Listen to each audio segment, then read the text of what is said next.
So you have started using PostHog more and more. You've got your events in, you followed our SOAR naming structure, so you make sure that you have your sources, your onboarding, your adoption, and your finance all within a single location. You're now starting to float the idea of say, hey, should we use PostHog as our CDP and kill the other guys, right? Whether that's Segment or Rudderstack or one of the million other types of things. I'm going to run through exactly how I would approach that concept. I will say sometimes the answer is an overwhelming yes. Sometimes the answer is an absolutely no. It's going to come down to a few core concepts, the most of which might be the soft idea around having engineers that really understand a tool. My name is JJ Reynolds. I'm the founder here at Vision Labs. We are a data analytics company. This is all we do. We help teams use data, activate data, build more with data, do more with their data overall. So let's hop into it. First off, let's define a CDP. A customer data platform is the structure of what you are going to start with, right? How do you understand where customers are, what they're doing, and how can you action that data? People will say, when you hear a CDP explained, you'll oftentimes think CRM, or customer relationship management tool. A lot of acronyms here. The difference between a CRM and a CDP is that a CRM is meant for that actual active communication. Think of like your HubSpot, your active campaigns, your go high levels. That's where you have all of those conversations. You might want to use that data other places. You might have other tools that you need to use and integrate. How you get data into those tools is often an engineering challenge, or it other times runs into other types of problems. A CDP can help centralize that data into one location so you have one record. I'm going to build this out with the idea of you have 50,000 monthly active users, you have 5 million events. That's what we're going to talk through as far as how we should think about this. These are some really common outcomes. You have the idea of sending your PostHog data to a CRM, PostHog data to messaging platforms, to product, and then testing. One more I'll add in here is ad platforms. This is something that we are we do a lot of this over at Vision Labs, and a lot of our clients come to us specifically for this. So let's now talk through these four ideas. We're talking about the cost first. Why would you even consider this? The pros, and then the cons.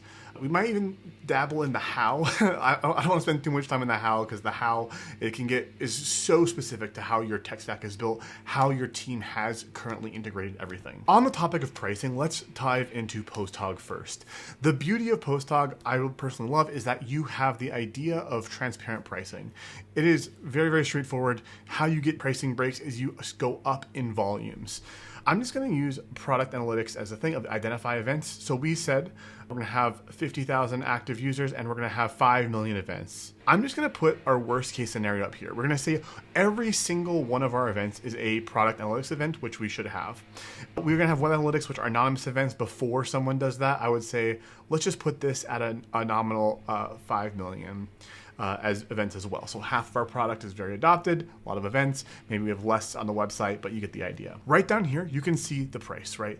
The cost of this will be $760. That is where you are going to see your pricing. It is so straightforward. I love it so much. You can tone these down, right? So say, for example, we were just looking at our product, it's $566. I'm going to keep it like this because it makes it so much easier to compare to other tools here in a second. So we're going to have all of these events that are identified there.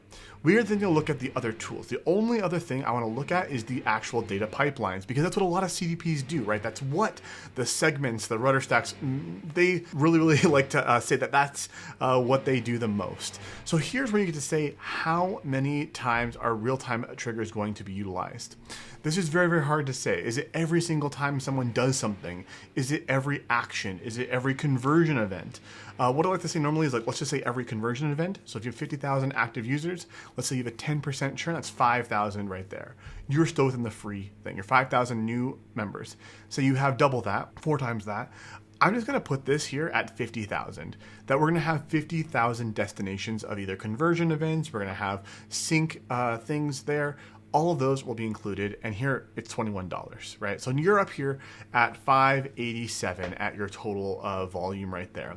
That is honestly the majority of things. The last piece here is workflows, which is not a true CDP functionality, so it's kind of hard to do this, where like emails is not quite, but we'll just say we're going to add on 50,000 of destinations. I think this is very fair.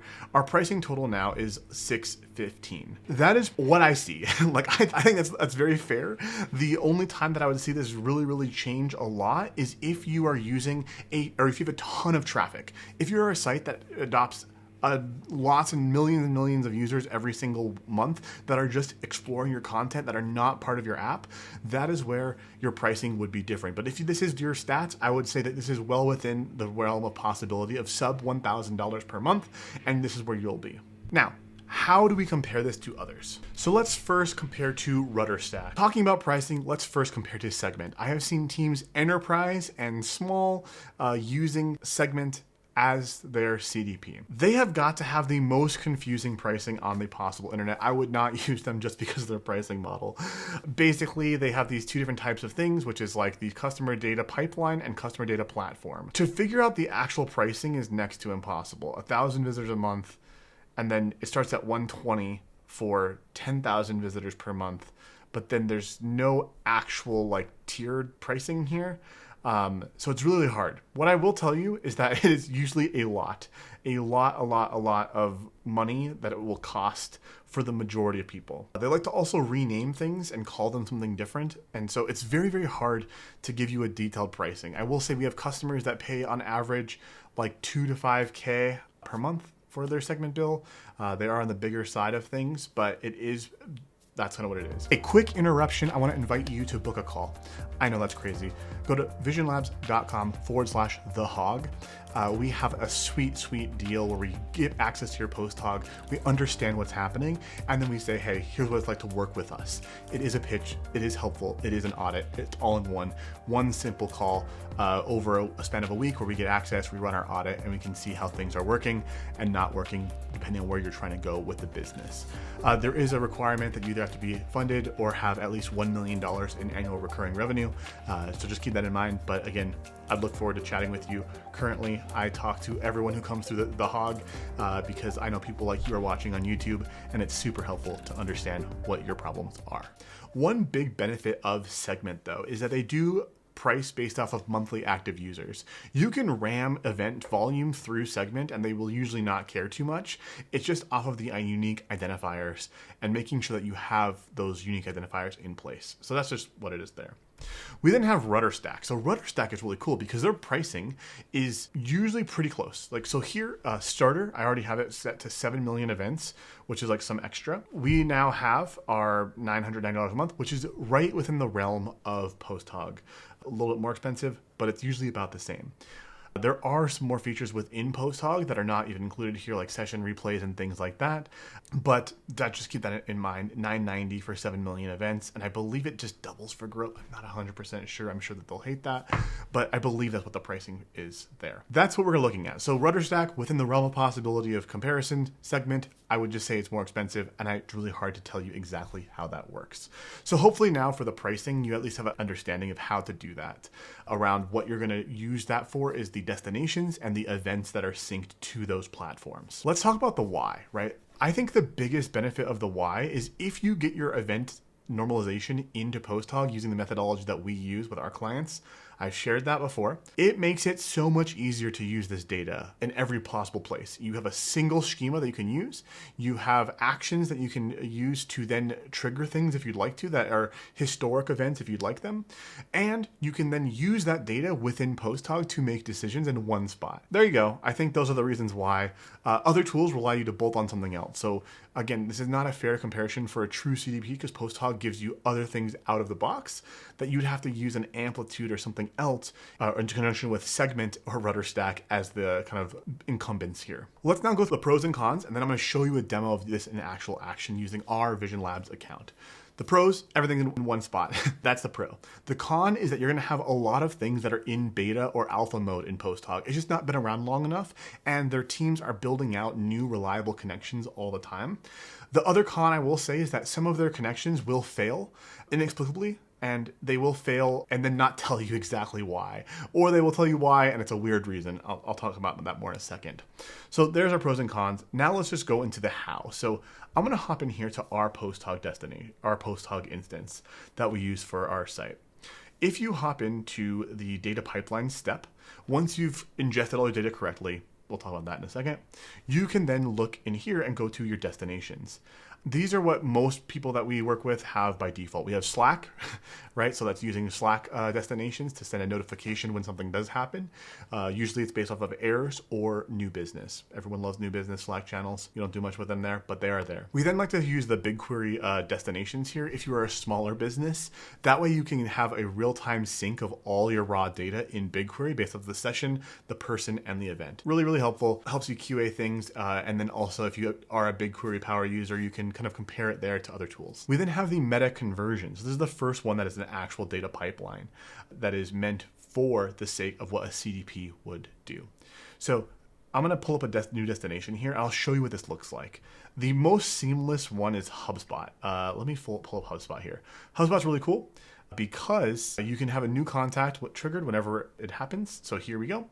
And the beauty here is that inside of PostHog, they already have a name for the identify event. Once you fire an identify event into PostHog, you now have that person identified. And it basically pulls in all the properties from the entire object of the person properties. So as you add more properties to the person properties, you can just hit include entire object. It will do that automatically.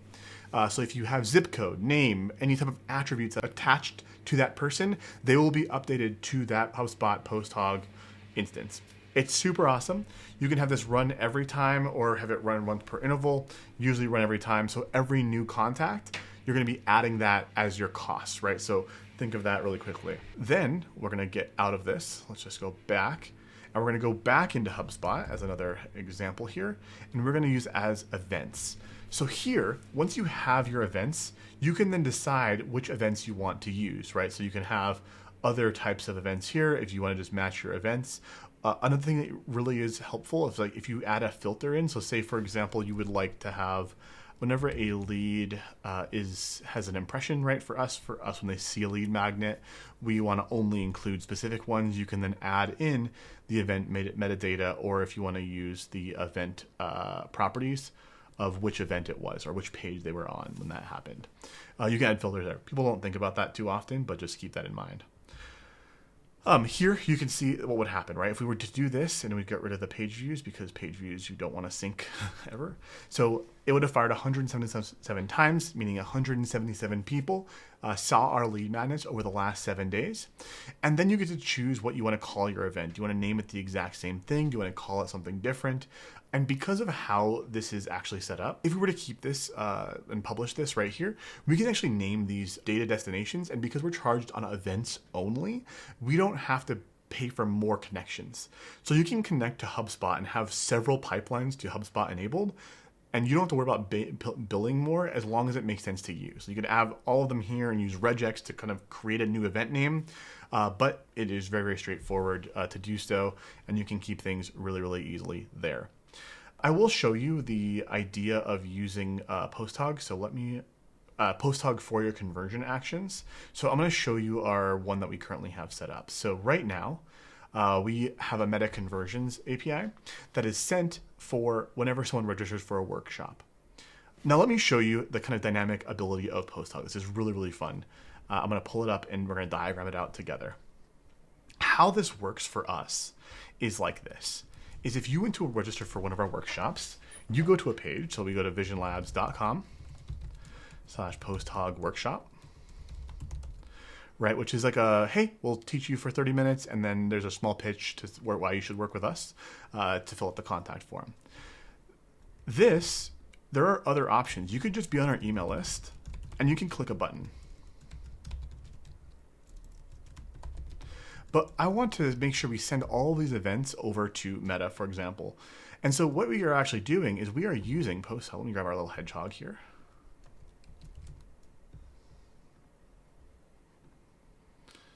We are using all of these as triggers to get these events into PostHog to then send those events on to Meta.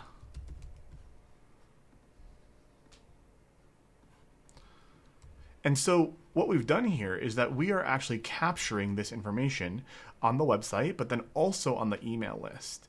And the same thing works for if this is like a workshop, for example, but think of a sales pipeline, right, of those types of things. And we want to make sure the biggest thing here is that you capture the URL parameters on the person profile inside of PostHog. And this is going to be your, and I'll give these here, your FB CLID is the main thing that you want to make sure you have. It's super helpful because we are using PostHog as a true CDP to store that Facebook click ID of the most recent one and the last one, formatting that the right way, and sending it on the meta whenever that happens, whenever a registration comes in from different pages, different workflows, different actions. Maybe we use the Facebook forms and we centralize all of that data into one location, and that's how that works. It's really, really helpful. It's really, really phenomenal. You can add this as multiple spots, so we're just using it for workshop registered, but we'll add more in the future. And then here you have the email, first name, last name, Facebook click ID, the user agent. You can see we've updated these a little bit to add in more color here to use the person properties and to make sure it's fully there for that user. Here's their test code. Again, I'm not going to run through this, but that's another example of using PostHog as a CDP to send data to the ad platform as a destination. So that was a quick recap. We've done the cost, why, pros, and cons. I think it's a no-brainer for a lot of people. It's a hell yes or a hell no. You might have Segment or Rudderstack or one of the other million CDP platforms that are dev-centered too ingrained in your workflows, right? It's syncing too many things to HubSpot. It's doing too many things. If that's the case, I'd take a step back. What's your current bill? What's the current benefit? Is there any extra benefits to getting everything to one place? If so, maybe you want to explore that option. If it's too ingrained, that's okay. Don't have to worry about it. But you can always keep that as a back pocket idea to negotiate those contracts on the annual basis in the future. I've seen contracts get cut 20% just by the idea of switching to another viable option. So thank you so much. Hope this was helpful. You now know how to use CDPs in your business, where they might fit, and where PostHog might shine above the rest.